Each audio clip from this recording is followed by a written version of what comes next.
বাংলাদেশের রাজনীতির জীবন্ত কিংবদন্তি। জীবন্ত বলছি কারণ যে মানুষটাকে আমরা ফেসবুকে বেশ কয়েকবার মেরে ফেলেছি, কিন্তু ফেসবুকে মারতে চেয়েও যে মানুষটাকে শেষ পর্যন্ত এখনও মারতে পারিনি, তিনি এখনও বেঁচে আছেন।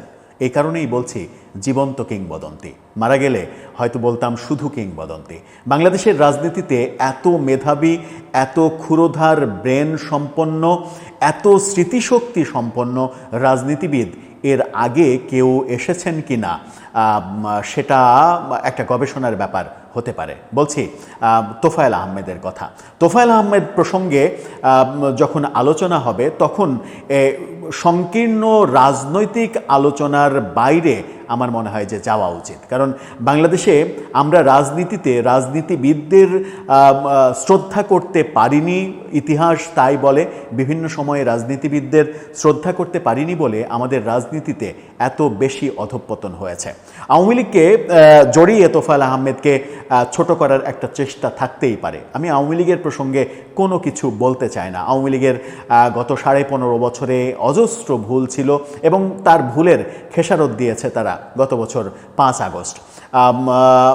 এবং এটা আমার ব্যক্তিগতভাবে আমার মনে হয়েছে যে এটা হওয়া উচিত ছিল। তাদের একটা শিক্ষা দরকার ছিল। তারা যে ভুলের রাজ্যে ছিল এবং তারা যে মনে করছিল যে আমরাই সর্বসর্বা, সেটা যে ভুল, সেই ভাবনাটা যে ভুল, সেটা অন্তত উপলব্ধি করানোর জন্য হলেও এই বাস্তবতাটা দরকার ছিল। কিন্তু একটু বোধহয় বেশিই হয়ে গেছে, সেটা ভিন্ন আলাপ। কিন্তু তোফায়েল আহমেদকে জড়িয়ে যদি আওয়ামী লীগকে কেন্দ্র করে যদি তোফায়েল আহমেদকেও ফ্যাসিস্ট তকমা দেয়া হয়, সেটা ব্যক্তি তোফায়েল আহমেদ, রাজনীতিবিদ তোফায়েল আহমেদ, কিংবদন্তি তোফায়েল আহমেদের উপরে আমার মনে হয় যে অবিচার করা হয়। ফেসবুকে তোফায়েল আহমেদের ভক্ত সমর্থকরা এরই মাঝে 2-3 বার মেরে ফেলেছেন।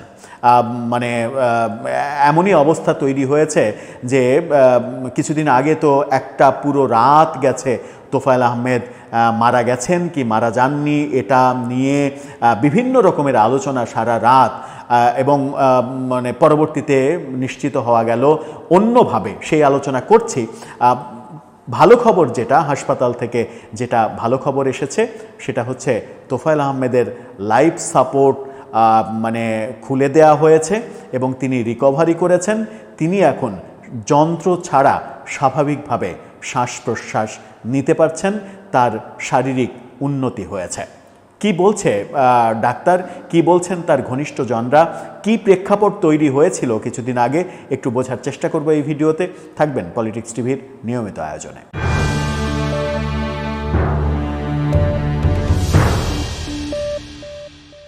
দর্শক, বলছিলাম কিংবদন্তি রাজনীতিবিদ তোফায়েল আহমেদের কথা। আবারও বলছি, তোফায়েল আহমেদ শুধুমাত্র আওয়ামী লীগের একজন নেতা এই হিসেবে দেখলে তার প্রতি অবিচার করা হবে। বাংলাদেশের রাজনীতিতে তাকে জীবন্ত ডায়েরি বলা হয়। তোফায়েল আহমেদ সুস্থ থাকাকালীন রাজনীতির ঐতিহাসিক বর্ণনাগুলো দিন, তারিখ, সময়, জায়গা, কোনা কাঞ্চি এগুলো উল্লেখ করে যেভাবে বর্ণনা করতে পারতেন, বাংলাদেশের ইতিহাসে কোনো রাজনীতিবিদ এই ধরনের ক্ষুরোধার মেধার আমরা দেখিনি। এরকম একজন মেধাবী রাজনীতিবিদ হয়তো তিনি আর রাজনীতিতে তো বটেই, স্বাভাবিক জীবনে ফিরে আসাটাও তার আর হয়তো সম্ভব হবে না। তিনি হয়তো অসুস্থতার মধ্য দিয়েই জীবনের শেষ পরিণতির দিকে যাবেন।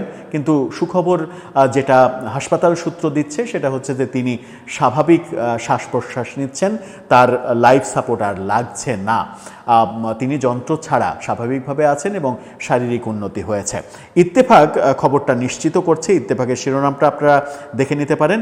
সেখানে বলছে যে চিকিৎসাধীন তোফায়েল আহমেদের শারীরিক অবস্থার উন্নতির পথে তার ব্যক্তিগত সহকারী ইত্তেফাককে এই তথ্য জানিয়েছেন। কি বলছেন? প্রায় 1 মাস ধরে ঢাকার স্কয়ার হাসপাতালে চিকিৎসাধীন আওয়ামী লীগের প্রবীণ নেতা ও সাবেক মন্ত্রী তোফায়েল আহমেদের শারীরিক অবস্থার কিছুটা উন্নতি এসেছে।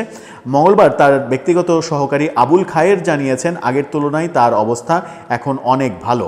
আবুল খায়ের বলেন, লাইফ সাপোর্ট খুলে নেওয়া হয়েছে, এখন তিনি স্বাভাবিকভাবে শ্বাস প্রশ্বাস নিতে পারছেন। 60-এর দশকের ছাত্র রাজনীতির উজ্জ্বল নক্ষত্র, 69-এর গণ অভ্যুত্থানের ও মুক্তিযুদ্ধের অগ্রদূত তোফায়েল আহমেদ বার্ধক্যজনিত নানা জটিলতায় ভুগছেন। ভুগছেন। দীর্ঘদিন ধরেই তিনি স্ট্রোকের কারণে হুইল চেয়ারে চলাফেরা করছেন এবং শরীরের এক অংশ তার অকেজো হয়ে পড়েছে, সেই কারণেই হুইল চেয়ারই তার শেষ পরিণতি হয়েছে। তোফায়েল আহমেদের বর্ণাঢ্য রাজনৈতিক জীবন, সেই মানে ছাত্র রাজনীতি থেকে শুরু করে, ছাত্রলীগের রাজনীতি থেকে শুরু করে বঙ্গবন্ধুর একান্ত সহকারী হিসেবে কাজ করা, মুক্তিযুদ্ধের পরে সেই কাজ করা থেকে, বঙ্গবন্ধুর ঘনিষ্ঠ সহচর থেকে পরবর্তীতে যত নির্বাচন হয়েছে সেই নির্বাচনগুলোতে প্রত্যেকটা নির্বাচনেই তিনি নির্বাচিত এমপি হিসেবে আমরা তাকে দেখেছি। 9 বার তিনি নির্বাচিত হয়েছেন, নির্বাচিত এমপি হিসেবে তাকে সংসদে দেখা গেছে। আওয়ামী লীগের আমলে আমরা সর্বশেষ যে 2009-এর নির্বাচনে 2009-এর জানুয়ারিতে শপথ নিল যে আওয়ামী লীগ, সেই নির্বাচনে তাকে মন্ত্রী হিসেবে দেখেছিলাম, শিল্পমন্ত্রী হিসেবে দায়িত্ব পালন করেছিলেন। এর পরে যেটা ঘটল সেটা খুব একটা মানে সুখকর কিছু আমরা দেখিনি। এরপরে তোফায়েল আহমেদকে নানাভাবে আওয়ামী লীগে মানে এক ধরনের শোষিত হয়ে থাকতে দেখা গেছে। তার উপরে অবিচার, একটা সময় ভাবা হচ্ছিল যে তোফায়েল আহমেদই আওয়ামী লীগের যোগ্য সাধারণ সম্পাদক হতে পারতেন, কিন্তু তাকে সেই মর্যাদা আওয়ামী লীগ দেয়নি।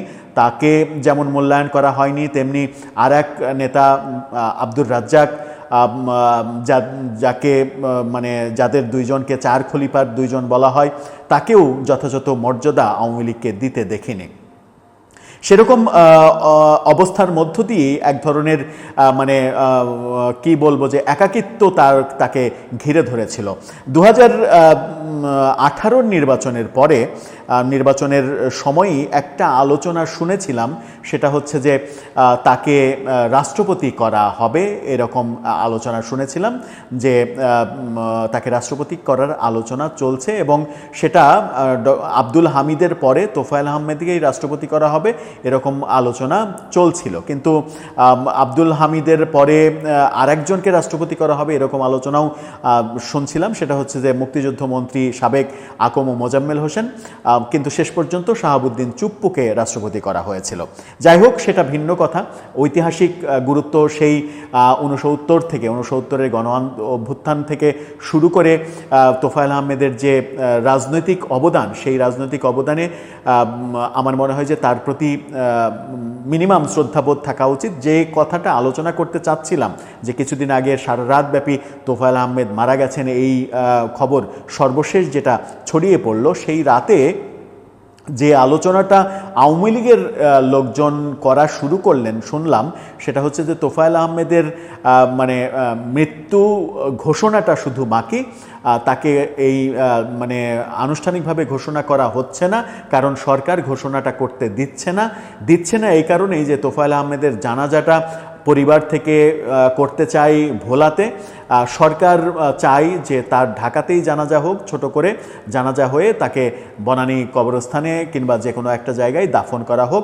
সরকার ভোলাতে জানাজা হওয়ার ক্ষেত্রে মানে বাধা দিচ্ছে, কারণ সরকারের আশঙ্কা ভোলাতে যদি জানাজা হয়, তোফায়েল আহমেদের জানাজায় এত লোক হবে, এরপরে আওয়ামী লীগকে মানে আওয়ামী লীগের জনপ্রিয়তা নেই, আওয়ামী লীগকে ফ্যাসিস্ট বলা, এই ব্যাপারগুলো সরকারের জন্য কঠিন হয়ে যেতে পারে, যেটার লক্ষণ তার আগেই শিল্পমন্ত্রী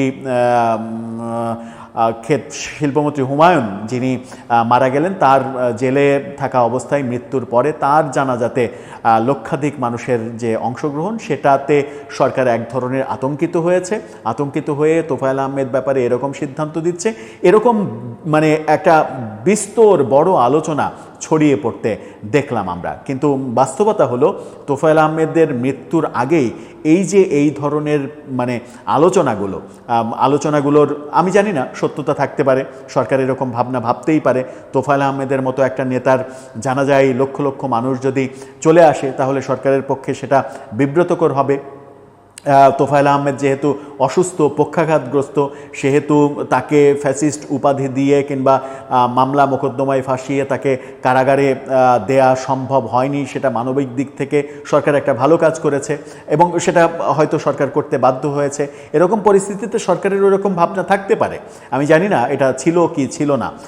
তবে যেহেতু ঘটনাটা ঘটেনি, সেহেতু ঘটনাটাকে আমি এভাবেই আখ্যা দিতে চাই যে অতিরিক্ত প্রচার, এটা সরকারের বিরুদ্ধে একটা প্রচার হতে পারে। কিন্তু সব শেষে গত রাতে যে খবরটা আসলো এটা একটা স্বস্তির খবর। যদিও মানুষ একদিন মারা যাবে, সবারই নিশ্চিত গন্তব্য মৃত্যু, সেই মৃত্যুর স্বাদ সবাইকেই পেতে হবে। তোফায়েল আহমেদও মারা যাবেন এক সময়, কিন্তু তার মৃত্যু এবং মৃত্যুর পরবর্তী কিংবা মৃত্যুর আগের জীবনটা, সেই জীবনটা যেন অসহনীয় হয়ে না ওঠে এবং তার মৃত্যু পরবর্তীতেও যেন তাকে কোনোভাবে অসম্মান করা না হয়, মুক্তিযোদ্ধা হিসেবে তাকে যেন সম্মান করা হয়, সেই ব্যাপারগুলো যেন থাকে, সেই প্রত্যাশাটুকুই শুধু থাকবে। মানে ঠুনকো রাজনৈতিক অজুহাতে ফ্যাসিস্ট তকমা দিয়ে যে লোকটি আওয়ামী লীগ সরকারের শেষের 10 বছর সরকারের সঙ্গে, অর্থাৎ সরকারের মন্ত্রিপরিষদের অংশও ছিলেন না, যে সময়টা আওয়ামী লীগ সব থেকে বেশি বিতর্কের জন্ম দিয়েছে, সেই মানুষটাকে নিয়ে মানে অযথা বাজে রাজনীতি না হোক, সেই প্রত্যাশাটাই আমাদের। দর্শক, আপনার মতামত জানিয়ে লিখতে পারেন আমাদের কমেন্ট বক্সে।